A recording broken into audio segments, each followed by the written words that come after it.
You got to be hungry.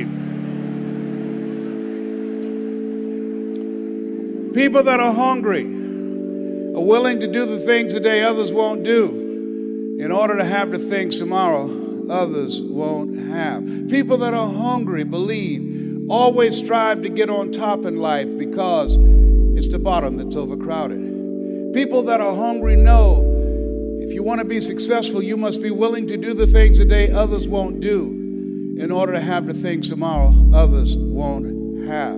I didn't do what I'm doing right now because it was hard. How many of you decided not to do something because it was hard? Raise your hands, please.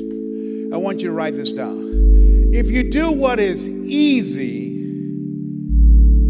your life will be hard. Complain, point at your circumstances, give up your power, blame the government, blame the economy. If you do what is easy, your life will be hard. But if you do what is hard, your life will be easy. It's hard to make a radical change in your behavior. It's hard to take ownership. It's hard to swallow the bitter pill that wherever you find yourself, at some point in time, you made an appointment to be there. That's hard. Telling someone, and they asked me, would you repeat that again? I was interested in going into broadcasting. I'm adopted. And that was my key out. I wanted to make my mama proud of me. I was very much appreciative of what she's done for my brother and sister and I. And that was my way out. And I went over to a radio station, asked a guy and told him that I was interested in broadcasting. He looked at me in my straw hat and my overalls. He said, "You have any broadcasting background?" I said, "No, sir, I don't." "What do you do?" "I cut grass."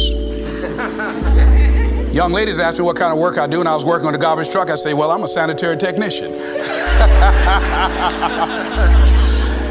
He said, "We don't have any job for you." I decided that was something I was going to do. I decided I'm unstoppable.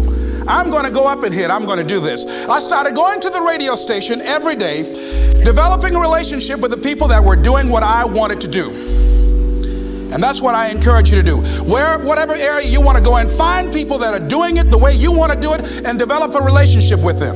When I decided to go in this area, I wrote letters to Dr. Norman Vincent Peale, to Zig Ziglar, to Dennis Waitley, all of the giants in this area. And I said, this is something I want to do. I've been following your career. Would you help me? Dr. Norman Vincent Peale answered my letter, did an article on me, wrote about me in the most recent book that he issued, and done many broadcasts about me. I'd wanted to develop a relationship and rapport with those people that were achieving those things that I wanted to achieve. By the same token, I would go to the radio station.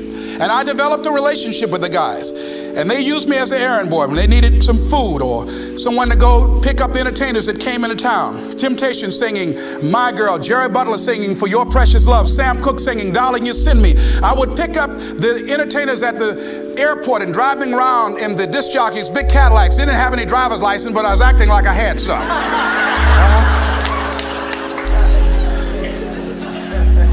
Every day I used to go home and work on my communication skills, developing myself. It was Whitney Young. He said, it's better to be prepared for an opportunity and not have one than to have an opportunity and not be prepared.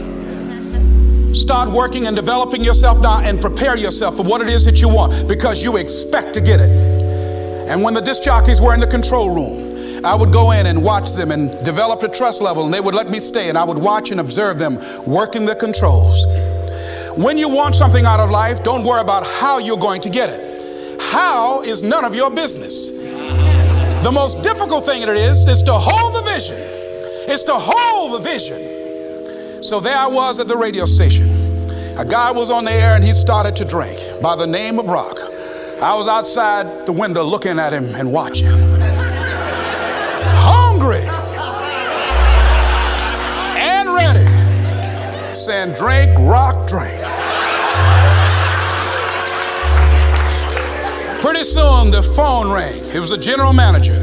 I said, hello? He said, Les, this is Mr. Klein. I said, I know. He said, Rock can't finish his program. He's slurring his words. I said, I know. Can you work the controls until one of the other disc jockeys come in? Would you call them? I said, yes, sir. I hung the phone up. I said, now he must be thinking I'm crazy. I called my mama and my girlfriend Cassandra, said, y'all come out on the front porch and turn up the radio. I'm about to come on the air.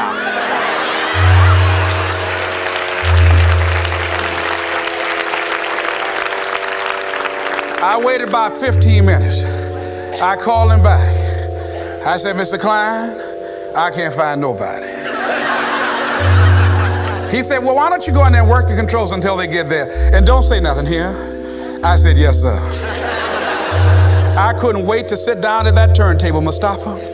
I said, look out, this is me, LB, Triple P, Les Brown, your platter playing Papa. There were none before me and there will be none after me. Therefore, that makes me the one and only. Young and single and love to mingle, certified, bona fide, and indubitably qualified to bring you satisfaction and a whole lot of action. Look out, baby, I'm your love man. I was hungry.